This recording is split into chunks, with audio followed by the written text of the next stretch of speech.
Das heißt, es ist wieder Zeit für Wochenendsongs. Heute bin ich eingeladen und zu Gast bei der Spalifankerl-Musik. Grüß dich, hab ich dir den? Servus. Der Beni ist der Chef, glaube ich, oder? Ja. Oh, heute bist der Chef, das sag jetzt ich mal. Beni, stell dir mal deinen Druck mal ein wenig so vor. Ja, also wir haben die Spalifankerl-Musik. Ja, machen wir mehr so eine Tanzelmusikbesetzung. Haben wir gesagt 2016, weil jeder hat irgendwo andere Besetzungen laufen und andere Geschichten anderweitig unterwegs. Und mein Ding war dann irgendwann einmal, weil Musik habe ich aber gut immer recht gespielt, wieder einmal ein bisschen was machen. Dann haben wir uns ein paar Leute zusammengesucht, wir 3 Brüder, haben wir gesagt, war wieder einmal schön. Ah ja. Und haben wir dann gesagt, machen wir wieder was. Und dann, jetzt haben wir halt Spalifankerl-Musik, spielen wir hier und da, nicht so oft, aber weil es uns gerade 3 was von den Terminen Wenn dann gescheit. Genau. Ja, jetzt stell dir mal vor, du hast schon gesagt, ihr seid 3 Brüder. Da meine ich, geht's da um, geht da weiter, da ist ein anderer noch dabei. Und sag einmal, zu jedem Einzelnen, wer gibt's? Also der Dominik an der Gitarre, das ist also unser mittlerer Bruder. Dann der Groß von uns 3 ist der Tobi, am Akkordeon. Dann habe ich geschaut, was kann man für einen Baritonisten nehmen. Habe ich dann einen Tipp gekriegt, dass da ein Bruder irgendwie ist, der Luger Simon, und ist seit Anfang jetzt dabei. Dann an der Tuba, der Lenz, wir kennen uns auch schon lange, und der Bassist, wenn man bei uns da zuerst einmal ansuchen muss, also der schaut, dass er das zusammenhält bei uns da. Und der Bruder Grundstück, ja, und halt ich auch, klar. Gut. Jetzt darf man das Örtliche noch ein wenig erklären. Erstens einmal, wo wir uns jetzt gerade befinden und ja, was ihr so jetzt am Tiersatz. Benedikt noch einmal, die 3 Brüder. Also wir haben vorbei Stolz-Hadelpeinstein, Gemeinde Dreisching, genau, das ist also, wir haben eine Luftlinie 2 Kilometer weg von der niederbayerischen Grenze. Ja. Genau. Dann der Simon ist Schurndorf, der Lenz ist von Hof bei Münster und heim haben wir in Obertrübenbach, weil der Simon, sein Papa, den gehört also das Wirtshaus abbauen und dann das so betreiben, haben wir gesagt, wir brauchen noch ein wenig meistens Ambiente, haben wir gesagt, der Simon, der kommt gleich Schengerei. Meistens ist das Dingerei untersucht und dann passt es schon wieder. Und ich muss sagen, eine super wirkliche Wirtsstube, also wirklich Respekt, dass es sowas noch gibt, dass sowas noch offen hat und dass sowas da halten wird. Simon, bist du schon ein Wirt oder wirst du später auch mal ein Wirt? Weil ich glaube, dass man da ein wenig reinwächst, ja. wenn man da ein kleiner Weißschabel dabei ist, als kleiner Kadel. Ja. Weil, wahrscheinlich, wenn wir dafür geboren sind, das glaube ich, kann man nicht lernen, ob man ein Wirt ist. Ich selber bin es hauptberuflich nicht, weil Oma und Opa machen so. Gott sei Dank kann noch sehr fit, halbwegs noch hin. Ja. Was tust du im Hauptberuf noch? Ich bin gelernter Straßenwärter und bin momentan am Stadtbauhof in Roding, stellvertretender Bauleiter. Ja. Und schau da, dass. Ich glaube, Roding ist nicht so weit weg von dort, steht, oder? Wie weit fährt man von da? Nein, Roding ist nicht weit weg, wir haben ungefähr 4-5 Kilometer weg. Geht recht schön aus, recht schön Brittel ist nicht zweites Grund. Nein. Jetzt gehen wir weiter zum Tobi. Du bist der Älter, glaube ich, von den 3 Brüdern. Hat der Benni schon gesagt. Tobi, was sind dann so Veranstaltungen, wo es die Spalifankerl-Musik gern spielt? Nein, wir spielen alles. Aber Vorlieben haben wir schon die kleinen Sachen. Also unsere Musik passt auf die kleinen Veranstaltungen, glaube ich jetzt. Also kleiner direkt in einem Wirtshaus einfach wirklich zusammensitzen oder kleiner meinst du mit einem kleinen Gartenfest? Ja, oder so? ja, Wirtshaus oder auch, sagen wir mal, kleine Kirchen oder einfach so Sachen halt. Aber große Bierzeiten spielen wir auch. Wollte ich gerade sagen, ich glaube, man sieht den am Geibumfest auch mal, oder? Genau, das haben wir immer am Stanzelsinger, niederbayerischen Stanzelsinger im Geibumfest, das ist unser Freund, der Eichinger Andi. Ja, mei, da geht er schon. Der schaut das an. Andi! Immer organisiert und da hat er seit Jahren jetzt uns immer als Begleitkapellen sozusagen engagiert und wir spielen dann zwischen 3 auch unsere Stücke und das wird immer eine schöne Sache. Und mein Bruder, der Beni, ist ja auch Stanzelsinger. Sowieso. Ist dann praktisch doppelt eingespannt als Sänger und Musikant. Kriegst du da Tobi die Gage? Das ist auf jeden Fall. Weil ich doppelt eingespannt bin, habe ich aber hinterher brauche ich 14 Tage Kühler. Ja, genau. Nur einen Tag, oder? Aber jetzt kann man zuerst einmal einen spielen, oder? Der Look haben auf das Gestanzelsingen auch einmal zum Sprecher kommen, vielleicht die ganze Geschichte und möchte schon ein wenig mehr rauskitzeln aus Enk. Aber jetzt tun wir zuerst einmal an, dass die Leute mal hören und sehen, was die Spalifankerl-Musik so drauf hat. Ja, starten wir dann. Weiß-Blau, Marsch. Jawohl. Vom Kim Pauli, Gott Seele. Es tun wir gesagt. Genau. 1, 2, 2 und.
Simon sage ich schon, Prost Lenz.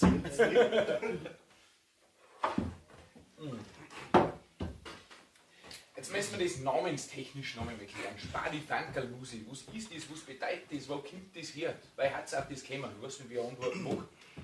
Spadi-Fankerl-Musi, was heißt Spadi-Fankerl? Die meisten jungen Leute wissen es eh nicht mehr, was das überhaupt ist. Der Gerhard Polt hat einmal gesagt, Spadi-Fankerl, da meinen die meisten jungen Leute, das ist irgendein Computerspiel. Oder japanisches Computerspiel. Also. Nein, nicht, oder? Das ist ein urbayerisches Wort. Ja. Wer es nicht weiß, es ist ein Wort, Synonym für den Teufel, für den Leibhaftigen sozusagen. Ah ja. Und ist der Teufel dabei, Frank, oder? Ja. Da hat mir einer gesagt, haben wir gespielt, der Gadi, haben wir noch keinen Namen gehabt, und er hat gesagt, Mensch, ich spielt so wie der Teufel. Und ja, wir haben eher einen Namen gebraucht, der Tobi mal so hat die Idee gehabt für die Spadi-Fankerl-Musik. Ja. Genau, und dann haben wir gesagt, wir brauchen irgendetwas Bayerisches und Eingängiges und genau. Und schon Spadi-Fankerl-Musik. Schon hat das passt. Ja, sind wir zwar schon mal mit Spadi-Fankerl-Musik auch ein bisschen gut, aber Spadi-Fankerl-Musik. gar nicht viel. Aber die Verwechslungen sind aber interessant, gell? Weil ein Spezi von mir spielt beim Made in Bayern. Kennst du bestimmt, der Grundfelder Rudi. Und der hat gesagt, einmal haben wir uns angekündigt, dass die Made in Bayern. Ja, das kommt einmal vor, ne? So ist das. Ja, Benni, wir kennen uns ja doch schon 10 Jahre lang nicht mehr, schätze ich, gell? Euer 15. Zu deinen Hochzeitsladerzeiten noch. Das mit dem Hochzeitlohner, das ist gar nicht mehr so. Ich Nein, ich bin im Jahr, was weiß ich, wie viel Hochzeiten und das trotzdem über Jahre. Früher. Aber ja, ich habe mit 17 schon angefangen, recht früh. Ja. Ich habe auf die erste Hochzeit mit meinem Papa noch mit dem Auto gefahren, weil ich selber nicht einmal ein Auto gehabt habe.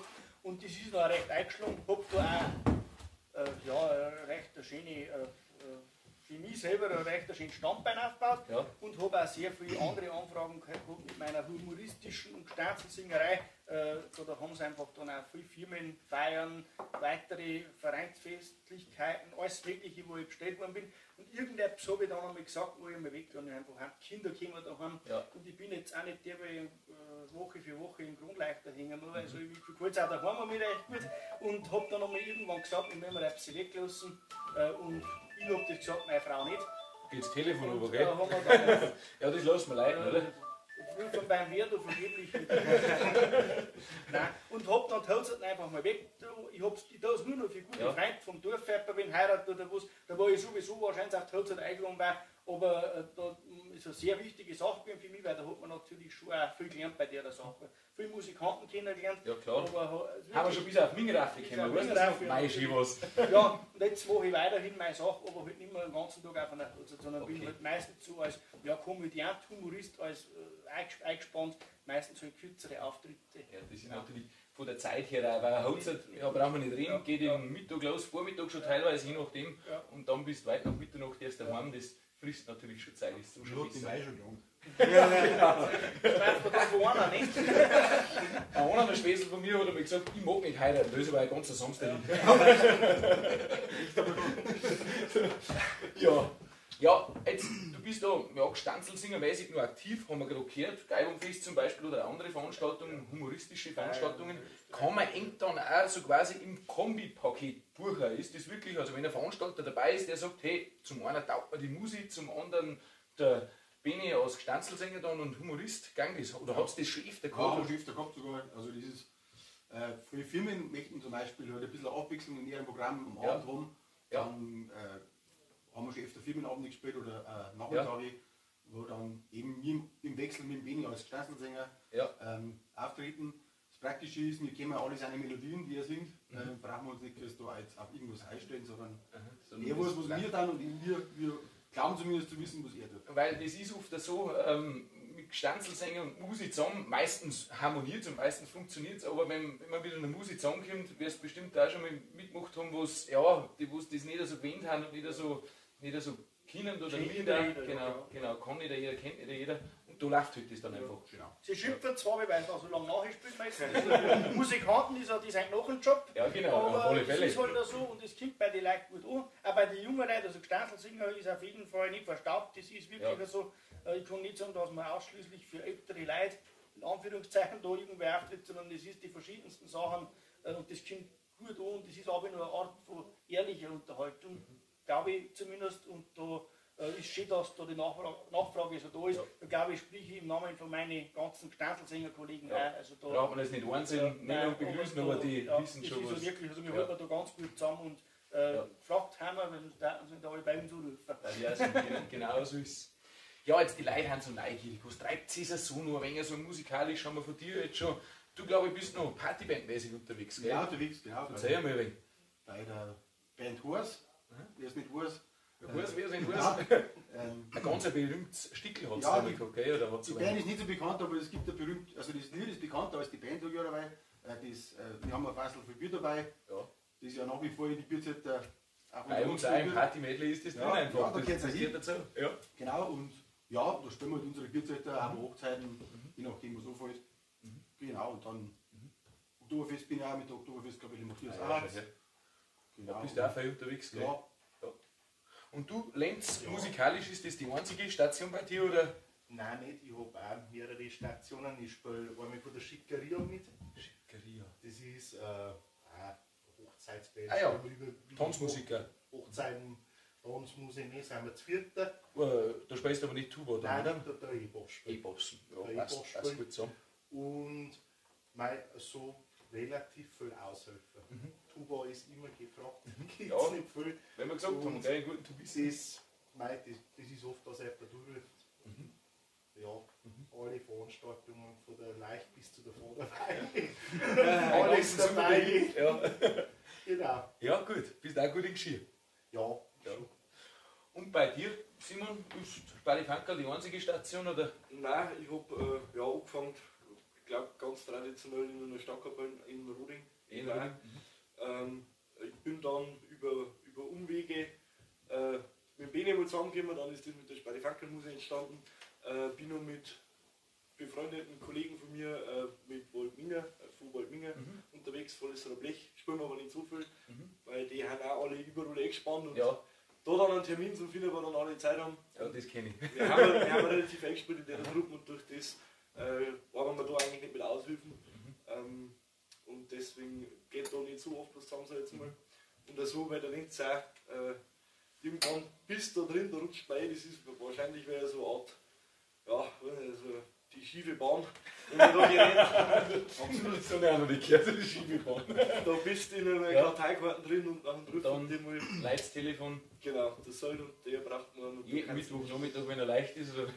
Ja, so ungefähr weißt du. Ja. Und Tobi, du hast für sonst nichts mehr Zeit. Du hast daher Kinder daheim, glaube ich, oder? Ja, also wie gesagt, ich bin jetzt bloß bei der Spalifankerl-Musik dabei. Ja. Es kann man vielleicht noch anfragen, um wie viele Geburtstage ein Ruhe mit der Quetschen, aber ich sage es ganz ehrlich, ich mag nicht ein Ruhe spielen. Ja. Ich mag auch mit Ruinen ab und zu wieder mal halb trinken. Ja, mei, hast du zwei Brüder, die wohl mithalten können, oder? Wenn es wirklich war. Nein, und wie gesagt, meine Kinder sind noch relativ klar, also 5 und 6. Ja. die brauchen einen Papa auch am Ja. Wochenende noch.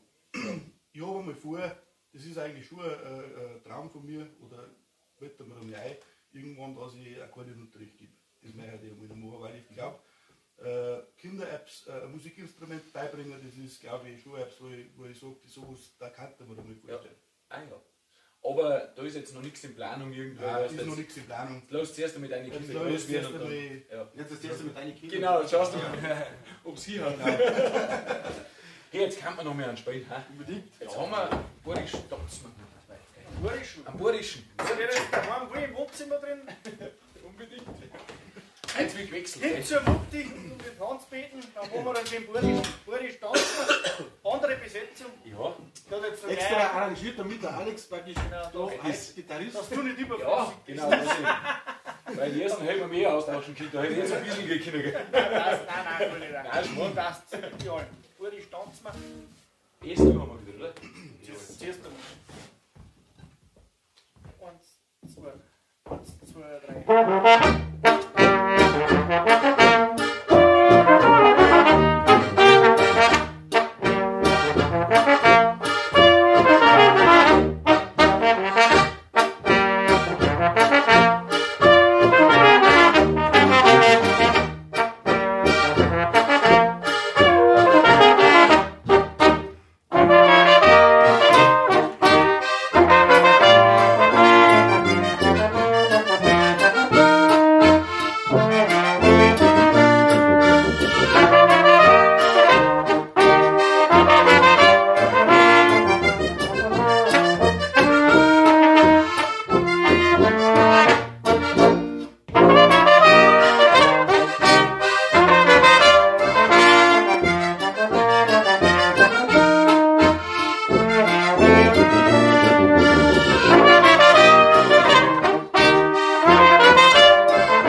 Mikrofon und Kamera frei da hinten. Prost. Prost.